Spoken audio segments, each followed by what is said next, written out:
Good morning दोस्तों। नमस्कार। Jeet IAS की ऑनलाइन क्लास में आपका स्वागत है। और ये आपका इंग्लिश लेक्चरर इंग्लिश से रिलेटेड प्रोग्राम चल रहा है। और आज हम today we will discuss the syllabus of lecturer English. तो पहले दिन हम थोड़ा सिलेबस डिस्कस करते हैं, क्योंकि सिलेबस डिस्कस करना, सिलेबस समझना भी एक बहुत बड़ी जिम्मेदारी होती है, समझाने वाले की भी और समझने की। ठीक है, तो दोस्तों पहले हमारा क्लास शेड्यूल देख लेते हैं। क्लास शेड्यूल क्या है कि ये क्लास आपको मालूम है कि इंग्लिश की क्लास है, और इसमें हम इंग्लिश लिटरेचर और ग्रामर दोनों पढ़ेंगे। ठीक है, क्योंकि जो भी हमारा पेपर आएगा उसमें ज़्यादा परसेंट इंग्लिश लिटरेचर का होता है, कम परसेंट ग्रामर का होता है, लेकिन ग्रामर का सिलेबस भी ठीक ठाक होता है, सफिशिएंट होता है। तो इसमें हमारी क्लास टाइमिंग रहेगी 10 to 11 सुबह मॉर्निंग में 10 से 11 बजे तक की क्लास चलेगी। और ये क्लास लाइव क्लास चलेगी आपकी। लेकिन अगर किसी स्टूडेंट को कोई प्रॉब्लम है कि आप 10 to 11 AM नहीं अटेंड कर पा रहे हैं, कोई जॉब है या कोई भी आपकी अपनी पर्सनल इश्यू है, तो उसके लिए क्या होगा कि आपको क्लास में रिकॉर्डिंग मिलेगी, और आपको रिकॉर्डिंग मिल जाएगी, आप कभी भी देख सकते हैं उसको। उसके बाद देन आपको PDF मिलेगा, जो भी हमने क्लास में पढ़ा उससे रिटर्न नोट से मिलेंगे। और उसके अलावा जैसे जैसे हमारी क्लास आगे चलती रहती है तो पेपर से, उस टॉपिक से रिलेटेड आपको टेस्ट सीरीज भी मिलती रहेगी। तो ये तो आपका पूरा एक क्लास का शेड्यूल है, जिसमें कि आपको according to student we will discuss the things, और स्टूडेंट के अकॉर्डिंग हम क्लास को आगे लेके चलेंगे। ठीक है दोस्तों, नाउ अब हम सिलेबस पढ़ते हैं। ठीक है, क्योंकि इंग्लिश लेक्चरर का सिलेबस हम लोग डिस्कस कर रहे हैं। और इंग्लिश लेक्चरर में, इंग्लिश लेक्चरर हो या हिंदी लेक्चरर हो, ये होता है कि हमने लिटरेचर के साथ साथ ग्रामर भी पढ़ना होता है। ठीक हो गया दोस्तों। तो ये सिलेबस आपका 10 यूनिट्स में डिवाइड है। इसमें 10 यूनिट्स हैं, और जिसमें कि 7 यूनिट से related literature and then 3 unit से रिलेटेड ग्रामर। ठीक है, तो it means major part related to English literature. तो देखिए, सबसे पहले हमारे पास क्या है, एक छोटी सी बात आपको बताती हूँ कि कोई भी जैसे लिटरेचर जो है वो, उसके जो मेजर 4 पार्ट होते हैं, प्रोज, पोइट्री, ड्रामा, फिक्शन। ठीक है, 4 पार्ट में, मतलब 4 पार्ट में हमारा पूरा लिटरेचर। अब फिर क्या होता है कि पोइट्री के अपने अलग पार्ट्स होते हैं। पोइट्री के अंदर different different type of poetry होती है, जैसे बैलेड है, लिरिक है, ओड है, मोक एपिक है, एपी, ऐसी बहुत सारी। ऐसी फिर हम प्रोज पढ़ते हैं। प्रोज में हम शॉर्ट स्टोरी पढ़ते हैं, बायोग्राफी पढ़ते हैं, ऑटोबायोग्राफी पढ़ते हैं, कई चीज़ें पढ़ते हैं। फिर हम नोवेल पढ़ते हैं। नोवेल में डिफरेंट डिफरेंट टाइप, जैसे हिस्टोरिकल नोवेल है, पर्सनल नोवेल है, फैमिली नोवेल है, अलग। फिर हम फोर्थ पार्ट होता है ड्रामा। ड्रामा जो एक बहुत ही ड्रामेटिक जिसको बोलते हैं। तो ड्रामा में कॉमेडी ड्रामा, ट्रेजेडी ड्रामा। तो major part we have 4 major part, prose, poetry, drama, fiction, और उनके अंदर हम उनके पार्ट पढ़ते हैं। ठीक है, तो देखिए यहाँ पर सबसे पहला पार्ट आपका पोइट्री है, और जिसमें सबसे पहला आपने देखा भी कि William Wordsworth is very very popular and very common name. तो अभी क्या है कि जो भी हम आपका लिटरेचर पढ़ेंगे, उसमें इंडियन लिटरेचर, ब्रिटिश लिटरेचर और अमेरिकन लिटरेचर, सभी जगह प्रोज, पोइट्री, ड्रामा, फिक्शन और अदर भी जो हमारी शॉर्ट नोट्स हैं, उसमें भी हम जो भी बातें पढ़ेंगे वो इंडियन, इंग्लिश, ब्रिटिश और अमेरिकन 3 राइटर से रिलेटेड पढ़ेंगे। ठीक हो गया ना। और तो फर्स्ट हमारे पास पोइट्री है, तो हमने कुछ पोएट्स पढ़ने हैं। उन पोइट्स में कुछ ब्रिटिश हैं, कुछ अमेरिकन हैं और कुछ इंडियन पोइट्स हैं। ठीक है, और पोइट्री क्या है, कैसे है, किस तरीके से पढ़नी है, विलियम वर्ड्सवर्थ में हमने क्या क्या पढ़ना है, तो वो सारी चीज़ें हम क्लास में पढ़ेंगे। उसके बाद दूसरा पार्ट आता है हमारा ऐसे। देखिए ऐसे क्या है, ऐसे एक प्रोज आपका एक पार्ट, जैसे पोइट्री एक मेजर पार्ट है, ऐसे प्रोज एक पार्ट है, उसी के अंदर ऐसे आता है। तो ऐसे जो कि सभी को पता है, तो उसमें हम बहुत डिफरेंट टाइप ऑफ ऐसे और एसेइस्ट, कि ऐसे कब शुरू हुआ, या ऐसे कौन कौन से बड़े बड़े एसेइस्ट है। देखिए इसमें सबसे पहला नाम इसमें लिखा है फ्रांसिस बेकर, जिनको कि फादर ऑफ इंग्लिश ऐसे बोला जाता है। तो इस तरीके से यहाँ पर हमारे पास बहुत सारे एसेइस्ट हैं। कुछ फादर ऑफ इंग्लिश ऐसे है, कुछ प्रिंस ऑफ इंग्लिश ऐसे है, कुछ सेकंड फादर ऑफ इंग्लिश ऐसे है, कुछ मॉडर्न एसेइस्ट हैं। तो इस तरीके से हम एसेइस्ट पढ़ेंगे। ठीक है, इन राइटर के इनकी जो इनकी जो अपनी स्ट्रेटजीज है, इन्होंने क्या लिखा। उसका नेक्स्ट हमारा टॉपिक आता है नोवेल। नोवेल क्या होता है, वैसे तो नोवेल की बहुत लंबी कहानी है, लेकिन एक परफेक्ट जो डेट होती नोवेल की, कहते हैं कि नोवेल 18th सेंचुरी से स्टार्ट हुआ था। तो नोवेलिस्ट जो हम, नोवेल जो होता है प्रोज में आता है। प्रोज के अंदर जैसे ऐसे आते हैं, पोइट्री, आपके बायोग्राफी आती है, ऑटोबायोग्राफी, तो उसी के अंदर एक पार्ट हमारा नोवेल होता है। और नोवेल क्या होती है? कॉमन आदमी की कहानी होती है। तो नोवेल में देखिए सबसे पहले हेनरी फील्डिंग दिखा, इनको फादर ऑफ इंग्लिश नोवेल बोला जाता है। तो ऐसे यहाँ पर we have so many novelist, और वो नोवेलिस्ट कुछ इंडिया, वही ब्रिटिश हैं, कुछ इंडियन है और कुछ अमेरिकन है। तो we have there are 3 parts, poetry, ऐसे और नोवेल। ठीक हो गया। अच्छा, अभी हम आगे बढ़ते हैं।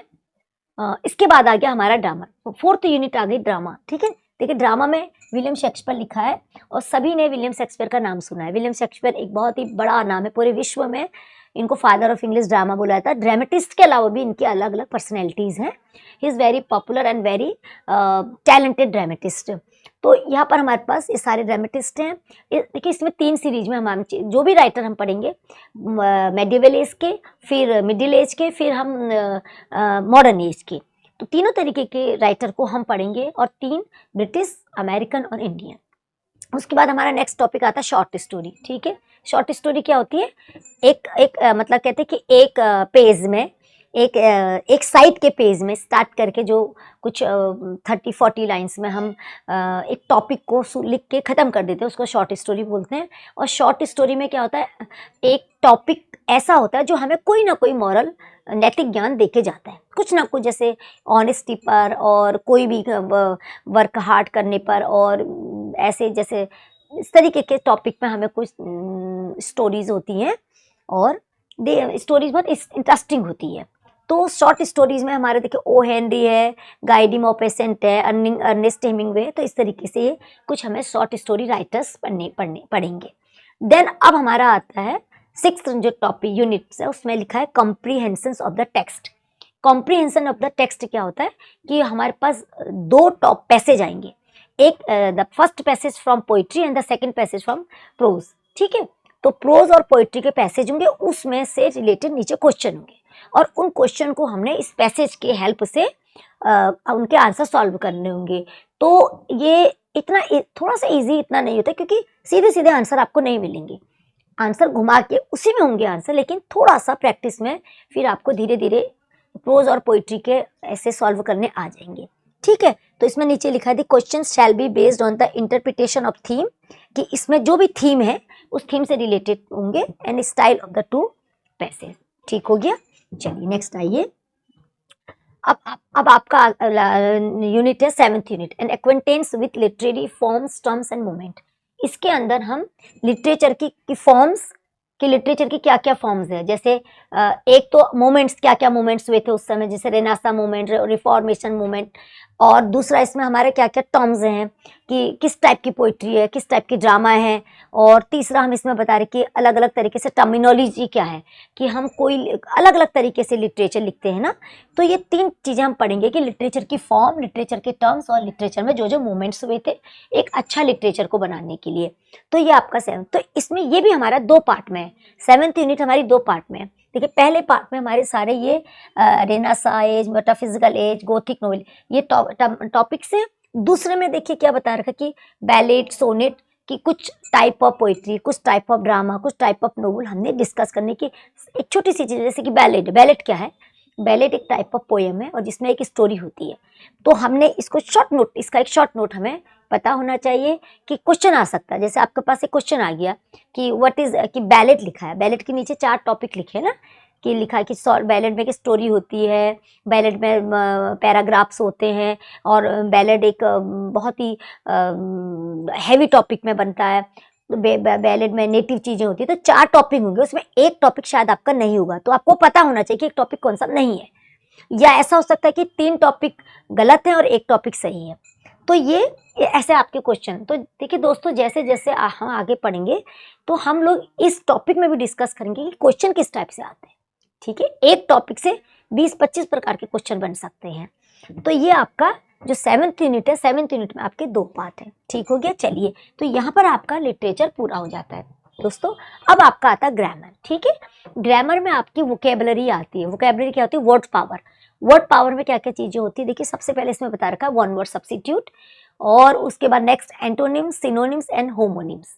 नेक्स्ट है phrasal verbs, idioms and phrase, कि आपके इडियम्स एंड फ्रेज आएंगे, वर्ब्स आएगी, और उसके बाद स्पेलिंग्स। स्पेलिंग्स क्या होती है? जैसे आपके पास एजुकेशन है, एजुकेशन को 4 बार लिखा होगा, 3 बार गलत होगा और 1 बार सही होगा। तो आपको पता होना चाहिए कि एजुकेशन की सही स्पेलिंग क्या है, वहाँ पर आपको टिक करना पड़ेगा। नेक्स्ट आ जाइए, application of the rules of English. अब ये ग्रामर के पार्ट है, इसमें आपको क्या क्या चीज़ें पढ़नी है, देखिए टेंस पढ़ना है और कंडीशनल सेंटेंस पढ़ने हैं, ठीक है। उसके बाद सब्जेक्ट वर्ब एग्रीमेंट पढ़ना है, ट्रांसफॉर्मेशन ऑफ सेंटेंस, सेंटेंस को किस तरीके से चेंज करना है कि मीनिंग चेंज ना हो। उसके बाद डायरेक्ट एंड डायरेक्ट नरेशन, ठीक है। अच्छा, नेक्स्ट आ जाइए टेस्ट ऑफ राइटिंग स्किल। अब ये बता रहे इसमें हमें पार्ट्स ऑफ स्पीच पढ़ने हैं। पार्ट्स ऑफ स्पीच क्या होते हैं, जब आप हम पढ़ेंगे तो फिर हम पढ़ेंगे कि पार्ट्स ऑफ स्पीच क्या होते हैं, फिगर्स ऑफ स्पीच क्या होते हैं। तो ये 2 टॉपिक तो मेन आपके ये हैं। उसका नेक्स्ट है technical aspect of letter and report writing. फिर आपको पता होना चाहिए कि how to write a letter, how to write a report writing. तो देखो दोस्तों, 8th 9th और 10th 3 यूनिट्स हमारी ग्रामर की हैं, बाकी इससे पहले की 7 यूनिट हमारी लिटरेचर की है। तो इसी के साथ हम लोग इसी तरीके से अकॉर्डिंग टू पैसेज आगे बढ़ेंगे। और ये आज आपका सिलेबस पूरा हुआ। नेक्स्ट डे से देखिए कुछ क्लास पढ़ते हैं, तब तक के लिए थैंक यू।